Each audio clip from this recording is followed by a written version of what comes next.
रितेश भाटिया, जब हम cyber security की बात करते हैं अपने देश के संदर्भ में, और ख़ास करके अब जबकि हमको ऐसा लगता है कि नेशनल सिक्योरिटी जैसी इम्पोर्टेंस इसको देनी चाहिए, तो हम किस चीज़ की बात करें? क्या तस्वीर एक आम आदमी को समझना चाहिए? देखिए मनोज जी, अगर आप देखोगे तो एक आम आदमी को ये देखना पड़ेगा कि हर चीज जो टेक्नोलॉजी से कनेक्टेड है, जो टेक्नोलॉजी से ड्रिवन है रादर, और इंटरनेट से कनेक्टेड है, वो सिक्योर्ड नहीं है। अभी अगर आप देखोगे तो आपने बीच में एक शो भी किया था, वो जो ईवी व्हीकल्स की हम बात कर रहे थे, ठीक है, कहाँ पे कुछ बच्चों ने वो मस्ती की वगैरह, जिसके कारण वो ईवी रोक दिए वगैरह, ये सब। तो वो भी एक चीज है, भले वो इंटरनेट से नहीं कनेक्टेड थी लेकिन ब्लूटूथ से कनेक्टेड थी, लेकिन टेक्नोलॉजी पे जो चल रही थी। तो आज के दिन में जो भी टेक्नोलॉजी से है, टेक्नोलॉजी से चल रही है, और अगर वो कनेक्टेड है इंटरनेट से, साइबर पे, वो कुछ भी पर्टिकुलरली सिक्योर नहीं है। और आप ये जो रिपोर्ट है, इसमें आपने ये भी बात की है कि क्रिटिकल इंफ्रास्ट्रक्चर हम ऑलरेडी देख चुके हैं, ये कि बीच में जैसे कुंडकुलम जो न्यूक्लियर प्लांट है उस पे हैक हुआ था। अभी of lately bank of Baroda पे अगर आप देखोगे तो जो हालत हुई थी, कितना सारा डेटा, इतना डेटा लीक हुआ है, इतना, मतलब जैसे वो केवाईसी का ही डेटा है, और वो केवाईसी का डेटा मतलब मैं वो लेके आज किधर भी जा सकता हूं और एक म्यूल अकाउंट्स वगैरह सारे खोल सकता हूं। तो आप देखोगे तो जब क्रिटिकल इंफ्रास्ट्रक्चर की बात आ रही है, हमारे जो यूपीआई यूज कर रहे हैं उनकी बात आ रही है, जो सोशल मीडिया हम जो यूज कर रहे हैं, हर जगह पे खतरा है और हर मोड पे। और ये एआई के कारण ये खतरा बहुत ज्यादा बढ़ चुका है मनोज जी। जी, तो अभिलाष, एक बार आपसे भी हम जान लेते हैं कि आपके हिसाब से थ्रेट परसेप्शन किस तरीके का है एक आम आदमी के समझने के लिहाज से? बिल्कुल। सो जैसे आप अभी रितेश जी ने बताया, डिवाइसेस में जो आप डिवाइसेस यूज करते हो, मोबाइल पे, लैपटॉप पे, और आपका ब्राउजिंग बिहेवियर, आप कौन से वेबसाइट में जाते हो, क्या यूज करते हो, इन पूरा का डेटा आपके हैकर्स के पास, अटैकर्स के पास जाता है। एंड जब उनको पता नहीं है कि ऐसे डेटा का भी मिसयूज हो सकता है, इसी को यूज करके, सोशल इंजीनियरिंग करके उनका पैसा भी छीना जाता है, राइट। एंड दिस ये बहुत सारे डिफरेंट डायमेंशंस में होते हैं। एंड स्पेशली जो अभी बैंक्स के लेवल पे हो रहे हैं या बाकी इंस्टीट्यूशंस के लेवल पे हो रहे हैं, whether it is critical infrastructure में हो, जैसे आधार, यूपीआई, वो लेवल पे टारगेट किया जाए, लाइक अभी माइतोस जैसे सॉल्यूशंस आ रहे हैं, जिसको यूज दुरुपयोग भी हो सकता है, एंड उसे डेटा लेने का तरीका बता सकता है, एंड उसको इट कैन नया इश्यूज जो है, बग्स जो है सॉफ्टवेयर में, जो अभी तक पता भी नहीं था, उनको भी आइडेंटिफाई करके डेटा निकाला जा सकता है। ये सिर्फ मोबाइल डिवाइसेस और लैपटॉप्स में नहीं है, बट एंटरप्राइजेस लेवल पे भी, बैंक्स में, लाइक इंश्योरेंस कंपनीज में, सबका डेटा निकाला जा सकता है, जो बहुत ही क्रिटिकल है ये।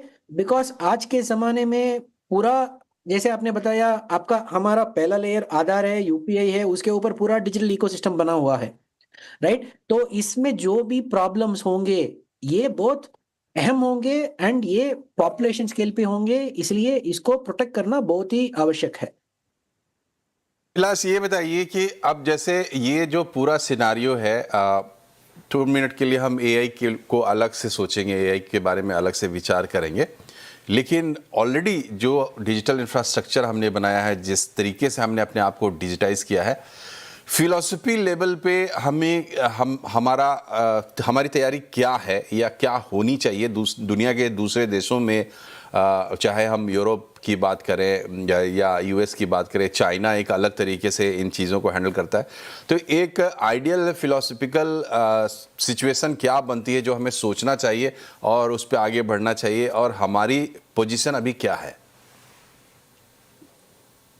मनोज जी, अगर आप फिलोसफी की बात करें और स्पेसिफिकली अगर आप यूरोप की बात करें, वेस्ट की बात करें, हर जगह साइबर सिक्योरिटी हो या कोई भी सिक्योरिटी हो, किधर भी जब भी सिक्योरिटी की बात आती है, फिर वो मॉल्स में क्यों नहीं हो, फायर सिक्योरिटी क्यों नहीं हो, वाटर सिक्योरिटी हो, कुछ भी नहीं क्यों नहीं हो, वहां पे it is always security by design and security by default.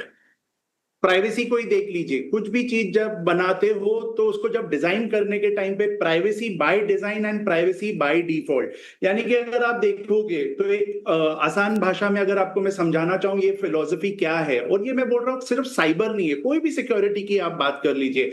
आजकल से वो अगर एक एयरपोर्ट बनाते हैं, ठीक है, एक नवा एयरपोर्ट आ रहा है छोटे से शहर में, वो लोग ये पूरी तरीके से देखेंगे कि अरे यहाँ पे अगर आग लग गई तो क्या, यहाँ पे अगर कुछ एक्सीडेंट हो गया तो क्या, यात्री लोग को कैसे हम बाहर निकालेंगे, क्या फायर एक्सटिंग्विशर चालू हो जाएंगे कि नहीं, क्या अगर इधर कोई एक गन अटैक हो गया है या कुछ भी हो गया ऐसे। तो ये जब वो लोग डिजाइन स्टेज पे रहते हैं तो वो लोग उस टाइम पे सोचते हैं कि ये क्या है, ये मेरा डिजाइन सिक्योर्ड है कि नहीं। और बाय डिफॉल्ट मतलब क्या, जब मैं डिजाइन बना रहा हूं, जब मैं ये प्लान कर रहा हूं कि मुझे ये एक एयरपोर्ट, तो पहला पहला मेरे दिमाग में आता है सिक्योरिटी। जैसे कि अगर मैं वही बोलता हूं, अगर एक किसी ने एक नवा थिएटर बना रहे हैं, वो एक क्या बोलते हैं इसको, मल्टीप्लेक्स बना रहे हैं, तो वहां पर क्या होने वाला है, वो यही देखेंगे कि क्या अगर इधर आग लग गई तो क्या हमारे जो गेस्ट है वो निकल पाएंगे कि नहीं। होटल्स में भी वही होता है। तो by default and by design वो लोग पूरा ये सब बनाते हैं, और यही फिलॉसफी हमको चाहिए। हम जो भी टूल में करते हैं, हम जो भी सॉफ्टवेयर बनाते हैं, एप्लीकेशन बनाते हैं, तो क्या वहां पर सिक्योरिटी और privacy by design and by default रहा है कि नहीं। और जहां तक हमारे देश की बात आती है, ये कभी भी नहीं रहा है। हमारे यहाँ पे कभी भी हमारे यहाँ कल्चर ही नहीं रहा है कि हम सिक्योरिटी को और प्राइवेसी को by design and by default करें। हम हमेशा बात की सोचते हैं कि एक बार ठीक है, जब पूरा डेटा ब्रीच हो गया तब जाके हम सोचते हैं कि क्या होएगा, या तो अगर हमको रेगुलेटर के जब डंडे पड़ते हैं, जब लॉ बन के आता है, तब हम बोलते हैं कि नहीं, चलो अभी हम प्राइवेसी पे ध्यान देते हैं। अभी जैसे वो डीपीडीपी एक्ट की बात कर रहे हैं, क्योंकि हमारा वो डिजिटल पर्सनल प्रोटेक्शन एक्ट आ रहा है अभी, और मई 27 में वो लागू होने वाला है। और अगर कहीं पे कुछ भी लफड़ा हुआ तो 200 से 250 करोड़ की पेनल्टी है। तो जाके अभी सारे लोग जाग रहे हैं कि नहीं नहीं, हमने प्राइवेसी का ध्यान देना पड़ेगा। तो ये जो आप फिलॉसफी पूछ रहे थे, फिलॉसफी यही है, security and privacy by design and by default. ठीक है अभिलाष, ये जो बात कह रहे हैं रितेश, ये किस हद तक ट्रांसलेट हो रहा है हमारे सिस्टम में? क्या हमारे पास एक इंटीग्रेटेड कोहेसिव अप्रोच है? उसका कस्टोडियन कौन है? क्या ये पिक्चर क्लियर है? नहीं है तो कैसी होनी चाहिए? एब्सोल्युटली। तो डीपीडीपी जो एक्ट आया है उसके ऊपर रूल भी आया है, नवंबर दिसंबर में लास्ट साल रूल आया था। तो क्लैरिटी क्या करना है करके क्लैरिटी आया है मार्केट में कि आपको कंसेंट लेना है बंदों से। जब आप डेटा, आज तक हम क्या सोच रहे हैं कि मैंने आपसे डेटा ले लिया, डेटा मेरा है, जो बिल्कुल गलत है, राइट। जिसका डेटा है ही वो डेटा का ओनर है, लीगली उसका डेटा प्रिंसिपल कहलाया जाता है। डेटा प्रिंसिपल डेटा का ओनर है, उसको पूरा अधिकार है कि वो बोले कि ये डेटा मेरा है, इसको इसी तरह इसी सिचुएशंस में इसका ये पर्पस के लिए यूज किया जाएगा। अगर उस पर्पस के बाहर वो डेटा यूज किया गया तो उसको ब्रीच मान सकते हैं। फॉर एग्जाम्पल, आपने बैंक को एक डेटा दिया, आपने बोला मुझे सर्विस करने के लिए डेटा यूज करो, मुझे क्रॉस सेल अपसेल के लिए यूज मत करो, क्रेडिट कार्ड मुझे मत बेचो, आपने ये बोल दिया, फिर भी वो यूज कर रहे हैं तो आप उसको ब्रीच कह के पेनल्टी लगवा सकते हो। आज के तारीख तक इसका एहसास इकोसिस्टम में नहीं है, पर ये बन रहा है।